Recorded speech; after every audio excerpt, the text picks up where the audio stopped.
ఆదివారం వచ్చేసింది కదా, ఈ వారం కథ వినేద్దామా మరి? ఈ వారం కథ పేరు ఏంటంటే అమ్మో సీసా.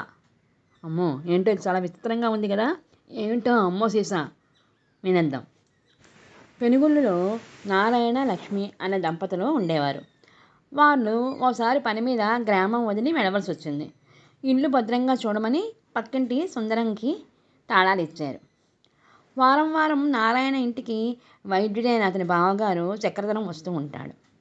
ఆ వారం శనివారం. ఆ రోజు నారాయణ ఇంటి వద్ద తన వైద్య కార్యక్రమం ముగించుకొని సుందరి గారికి తాళాలిచ్చి ఆయన వెళ్ళిపోయారు. 10 రోజుల తర్వాత నారాయణ లక్ష్మి తిరిగి వచ్చారు. మధ్యలో శనివారం మీ బావగారు వచ్చి వెళ్ళారు అని చెప్పింది తాళాలు ఇవ్వడానికి వచ్చిన సుందరి.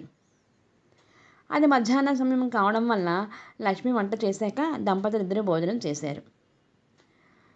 రాత్రి 7 గంటల సమయంలో అత్తయ్య గారు ఊరు వెళ్ళి వచ్చారా, అంతా బాగున్నారా అంటూ లోపలికి వచ్చిన సుందరి కూతురు సునంద లక్ష్మి గారిని అడిగింది. బాగానే ఉన్నాం అంది లక్ష్మి వీధి వరండాలో కూర్చుని మాట్లాడుతూ. ఉన్నట్టుండి సునంద, అదేమిటి కుర్చీ పక్కన సీసా ఉంది, అందులో ఏముంది అని అడిగింది సునంద. సీసా ఉందా, నేను చూడలేదే అంటూ ముందుకు వెళ్ళి చూశారు లక్ష్మి గారు. అక్కడ కుర్చీ పక్కన ఓ సీసా ఉంది. అందులో ఆకుపచ్చగా సగానికి కొంచెం ఎక్కువగా ఏదో ద్రవం ఉంది. ఆ ద్రవం మీద భాగంలో తెల్లని నురుగుంది. చక్రధర గారు హోమియో వైద్యుడు. ఆయన ఇక్కడ రోగులకు సలహాలిచ్చి కొన్ని మాత్రలు ఇస్తూ ఉంటాడు. ఇటువంటి సీసాలతో ద్రవాలేమీ ఆయన తీసుకురారే అని అనుకుంది లక్ష్మి. సునంద ఆ సీసాను తీసుకుని మూత వదులు చేసింది. విప్పుదామనుకుంటుంటే లోపల నుండి నులుగు బయటికి రావడం కనిపించింది.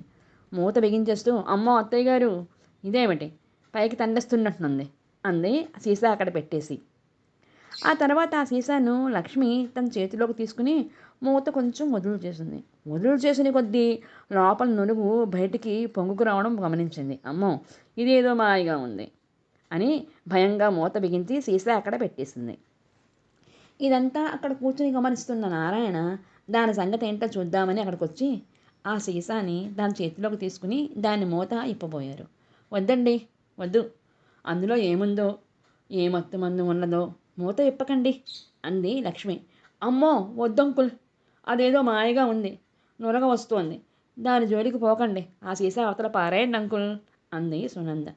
నారాయణ వారి మాటలు పట్టించుకోకుండా మూత విప్పుదామనుకుంటూ ఉంటే, అదేమిటి వద్దంటే వినరే, ఏ దొంగలు పనిన పన్నాగమో ఇది, ఇందులో ఏముందో ఏమో పారేయండి అంది లక్ష్మి. అప్పుడు నారాయణ, అవతల పారేస్తే అది ఏ విషమో అయి ఉంటే బయట వాళ్ళకి ప్రమాదం కాదా ఏమిటి, ఇంతకీ సీసా లోపలికి ఎలా వచ్చిందో ఆలోచించు అన్నారు నారాయణ. సునంద చాలా తెలివైన పిల్ల. కొంచెంసేపు ఆలోచించి, అంకుల్, శనివారం చక్రధరి బాబాయ్ గారు వచ్చి వెళ్ళారు కదా, ఆయన ఈ సీసాని ఇక్కడ పెట్టారేమో, ఒకసారి ఆయనకి ఫోన్ చేసి అడగండి అంది సునంద. బాగుంది అని చెప్పి ఫోన్లో ఈ విషయాన్ని అడిగారు నారాయణ గారు చక్రధర గారిని. చక్రధరం గారు నవ్వుతూ, బావగారు ఎవరూ భయపడవలసిన అవసరం లేదు, అందులో ఏ మాయా లేదు, ఏమీ లేదు.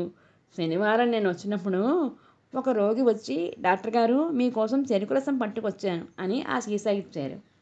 నేను అది తీసుకువెళ్ళడం మర్చిపోయాను అన్నాడు. ఈ విషయం విన్న లక్ష్మి, ఓస్ చెరుకు రసమా, ఇంత హడావుడి, ఎంత భయపడ్డాము అన్నది. భలే చెరుకు రసమా అంది సునంద నోరు చప్పరిస్తూ. అది పులిసిపోయి ఉంటుంది, తాగితే వికారం పడుతుంది, జాగ్రత్త, పారబోయ్ అన్నాడు నారాయణ. లక్ష్మి వీధికాలువ దగ్గరికి సీసాను తీసుకువెళ్ళి మూత తీసేటప్పటికీ బుసబుసమని కొంత చెరుకు రసం బయటికి తండగా వచ్చింది. ఆ సీసా రోడ్డు పక్కన ఉన్న చెత్తకుంటలో పారేసింది లక్ష్మి. ఆ సీసా గురించి విన్న అంతా అమ్మో సీసా అని భయపడ్డారా అంటూ నవ్వుకున్నారు. ఇదండి అమ్మో సీసా, బాగుంది కదా, వినండి. అయితే ఏంటంటే చెరుకు రసం చాలా బాగుంటుంది, కానీ నిలవ ఉంచి తాగకూడదు. నిలవ ఉంటే అందులో పులిసిపోయేది, అందులోంచి గ్యాస్ బయటికి తండకొస్తుంది. అది చెరుకు రసం చాలా మంచిదే, కానీ ఎప్పటిదప్పుడే తాగేయాలి. ఇదండి కదా. బాయ్ పిల్లలు, బాయ్.